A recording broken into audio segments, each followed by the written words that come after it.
And with the new earnings season kicking off, really just today, Wall Street will see how changing consumer tastes and buying habits impact revenues at some of the biggest names in consumer products. And it may not be pretty. Sarah Eisen has more. Wall Street says the economy is gaining steam. Tell that to the companies that make food, beverages, and household products. The latest tracking data from Nielsen shows weakness across several categories in the last month. Everything from cereal to canned soup posted declines in dollar sales. Some of it is shifting tastes as Americans ditch traditional breakfast cereal and soda for healthier options like yogurts and waters. The unusually frigid winter didn't help keeping Americans indoors and pressuring sales further. But analysts say even without the habit changes and weather issues, it's flat wages that are the big problem for these companies. The uncertainty in the economy is going to continue, and we've seen it for the last few years. The high-income consumer is actually doing well. The low-income consumer is struggling. The weather in the first quarter certainly made things a little bit more exasperated, but we think it's going to be tough sledding from here going forward. In February, the household products felt the pinch. Sales of hair color products dipped almost 4%. Sales also fell for batteries and toilet paper.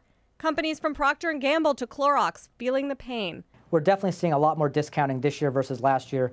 Companies are striving to get volume growth. They've been struggling for the last few years, and we think we're going to continue to see promotional activity over the next couple of years. We'll see what it all means for the bottom line as earnings season kicks off. Keep in mind, this has been a challenging environment, so the guidance or the forecast for the future will be key to see if there are any signs of a turnaround for the consumer. Tomorrow, we'll get a report from Bed Bath & Beyond, and then next week, Coke and Pepsi. Those insights on the consumer will be key. For Nightly Business Report, I'm Sarah Eisen. John Faucher now joins us to talk more about the consumer staples sector and consumers. He's Senior Household and Personal Care Analyst at J.P. Morgan. So, John, do you think these trends that Sarah was just reporting on is because of changing consumer preferences, or is it because of just tighter household budgets? I think it's a little bit of both. I think depending on which category you're talking about, it could be consumer preferences. For example, we're seeing weakness in carbonated soft drinks as women turn away from diet soft drinks because of concerns about aspartame. But then in other categories, we're just seeing higher levels of competition, and that's what's driving the pricing down. But I would say pretty much across all of these consumer categories, volumes have been weak coming out of the recession, and they've remained that way. You know, maybe it's fewer households, maybe it's just people cutting back. It's definitely been a longer-term issue. You know, a lot of these stocks, when you think of the consumer durables or the consumer stocks, they are defensive stocks. Everybody's got to buy toothpaste, toilet paper, paper towels, and so forth. But what we're beginning to see is that those margins in some of those companies are being squeezed because they've had to discount so much and do inducements through coupons to get people to buy. How material are these effects on those companies?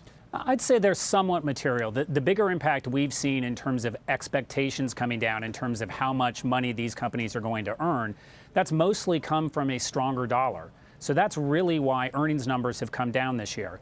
But we are seeing further discounting. And what's really happening is emerging markets like Brazil and China have slowed down. So there's less growth elsewhere. And what that means is these companies are fighting more aggressively for the growth here in the U.S., de minimis as it is. Mm-hmm. So do those discounts really help? Do they bring in more growth? Yeah, what we're seeing right now is it's not bringing in more growth for the categories. The volumes, as we said, have remained weak the past couple of years. We think household formation has been light, people not moving out of their parents' houses, not having as many kids. And so there's just not that much volume to go after. So when everyone's competing harder, the prices go down, but the overall level of volume growth doesn't go up. It's just more fighting for share. That's an interesting point you just made, John, about the discounting being important, but not as important as a stronger dollar, number one, and not as important as slowing growth in some of the emerging markets or less mature markets. Let's turn to some of the stocks in this category that you actually like, leading off with Monster Beverage, which is a controversial company, John, and it is a single product company, to my knowledge. I mean, they may have other versions of their Monster beverages, but this isn't a company that doesn't have some baggage. No, it definitely has some baggage. We upgraded this stock recently, just back in December. And what we really thought was, while there are some concerns about some of the marketing and how they may need to change their marketing up, most of the consumers who buy Monster Energy drink know what they're looking for. They're looking for extra caffeine. They're looking for energy. And the product actually has less caffeine than a normal Starbucks coffee. So while we think there may be some marketing tweaks they have to do, we don't think there's any major wholesale changes. And they're going to grow revenues about 12 to 15% this year. I don't really have many companies that can say that. All right, John, we're going to have to leave it there. Thank you so much for coming on the program. Thank you. John Faucher with JP Morgan.